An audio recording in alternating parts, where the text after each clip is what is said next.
चलते हैं दिल्ली के मुख्यमंत्री आवास में आम आदमी पार्टी की राज्यसभा सांसद स्वाति मालीवाल के साथ बदसलूकी केस की, जहां पर स्वाति मालीवाल ने बहुत बड़ा पर्दाफाश किया। स्वाति मालीवाल ने आरोप लगाया है कि उनके साथ मारपीट होती रही, वो चिल्लाती रही, लेकिन घर में मौजूद होने के बावजूद केजरीवाल उनकी मदद के लिए नहीं आए। स्वाति ने कहा कि विभव ने उन्हें जान से मारने की धमकी तक दी, बदनाम करने की धमकी भी दी, लेकिन मुख्यमंत्री निवास में कोई उनकी मदद के लिए नहीं आया। क्या कुछ मसला है, देखिए इस खास रिपोर्ट में।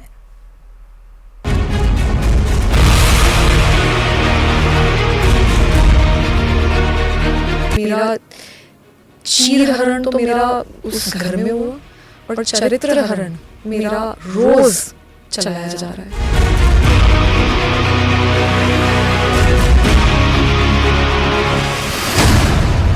स्वाति मालीवाल बदसलूकी केस में सबसे बड़ा पर्दाफाश। उन्होंने मुझे 7-8 थप्पड़ पूरी जोर से मारे। मैं सोफे पे बैठी थी, वो सामने खड़े थे और वो मारे ही जा रहे थे। स्वाति ने बताया दिल्ली सीएम आवास में क्या क्या हुआ।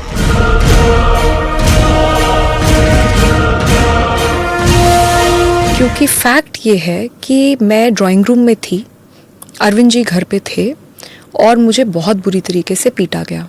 मैं चीख रही थी, चिल्ला रही थी, पर कोई आया नहीं।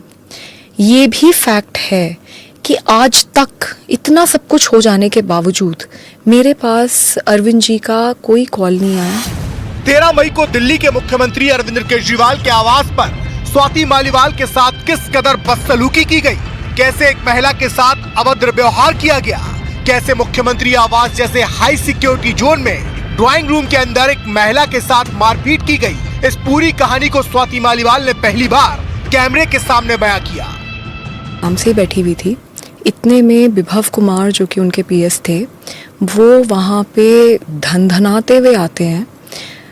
He entered from the door और वो चिल्लाने लगते हैं और गालियाँ दे रहे थे। और उन्होंने मुझे बोला कि तेरी औकात क्या है, तेरी हिम्मत कैसे हुई हमें मना कर दे, तेरे को तो हम सबक सिखाएंगे, नीच औरत, पता नहीं क्या क्या बोल रहे थे वो। और उस समय मैं बहुत सकपका गई और मैंने उनको बोला भी कि भाई क्या हो गया, मतलब अरविंद जी आ रहे हैं, क्या हो क्या गया। तो इतना मैंने बोला और इतने में ही उन्होंने हाथ छोड़ दिया। उन्होंने मुझे 7-8 थप्पड़ पूरी ज़ोर से मारे। मैं सोफे पे बैठी थी, वो सामने खड़े थे और वो मारे ही जा रहे थे। मुझे बिल्कुल समझ नहीं आया कि क्या हुआ। इतने में मैंने अपने आप को बचाने के लिए अपने पैर से उनको पुश करने की कोशिश करी। तो जब मैंने उन्हें पुश करने की कोशिश करी तो उन्होंने मेरा पैर पकड़ लिया और मुझे नीचे घसीट दिया। उसमें मेरा सर भी, जो वो सेंटर टेबल है, उस पे जाके टकराया। मैं नीचे गिरी और फिर उन्होंने मुझे लातों से मारना शुरू किया और मैं चीखती रही, चिल्लाती रही, मैं मदद मांगती रही और मैंने उन्हें इतनी बार बोला कि मेरे पीरियड्स चल रहे हैं, मुझे छोड़ दो, मुझे बहुत दर्द हो रहा है। उसके बावजूद वो आदमी नहीं माना। सीएम हाउस में स्वाति मालीवाल के साथ क्या क्या हुआ, स्वाति ने ऑन कैमरा सब कुछ बताया। स्वाति ने बताया मुख्यमंत्री आवास में विभव कुमार ने उन्हें 7 से 8 थप्पड़ मारे। विभव कुमार ने उनका पैर पकड़कर फर्श पर घसीटा। स्वाति ने बताया कि विभव ने उन्हें बदनाम करने की धमकी दी, रेप और जान से मारने की धमकी भी दी गई, लेकिन घर में होने के बावजूद केजरीवाल उन्हें बचाने नहीं आए। मैं कॉल कर रही थी तो उसने मुझे देखा और उसने मुझे बोला कि तुम कुछ कर लो, हमारा कुछ नहीं बिगाड़ सकती और तुमको तो मार के गड़वा देंगे, हड्डी पसली एक कर देंगे।